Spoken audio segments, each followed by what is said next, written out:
Hey everyone, Gil here at Gray Man Prepping.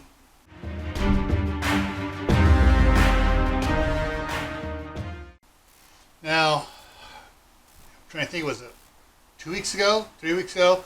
I was talking about a bit about water containers and storing extra water, and talking about the.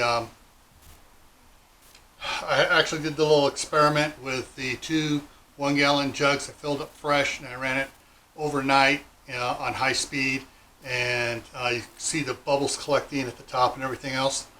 I talked about the importance of getting the air back into the water to make it taste proper. Well, I got a little thing here to help you out.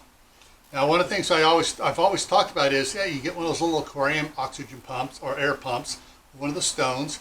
Make sure it's an absolutely clean stone, so you want to, sanitize it first.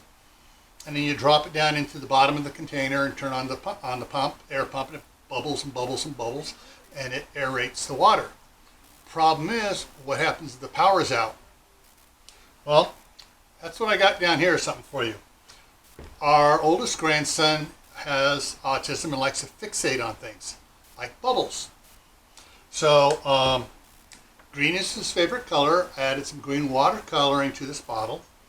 And down in the bottom down here, not sure you can see it, right down here is an air stone. And this is a battery powered pump. So, turn it on.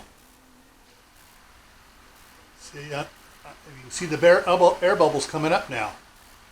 All right, and it aerates very quickly. You can see how the bubbles are collecting at the top there. So, turn it back off again. This takes 2 AA batteries. It will work on one, but it pumps a little bit better and faster and longer with 2 AA batteries in it. You can get these, I believe my wife got this at Dollar Tree or Dollar General, whichever one of the ones that she stops by near her work.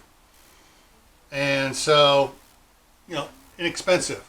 You can buy some bigger, more powerful ones that work on either D batteries, C batteries, or AA's. And on Amazon, they got a whole mess of them. Just put battery powered fish tank air bubbler, and it'll bring them up. So that's something you may want to consider adding to your preps. All right, so if you want to make sure your water is properly aerated, there's one way of doing it. All right, before I take off, I'm going to put a link up here to a video, actually to the video that I started all this on. And I'll put a playlist down here. I'll put another video over here, and I'll put the link to my other channel, Camp Pat and Family Compound, right here. Take care.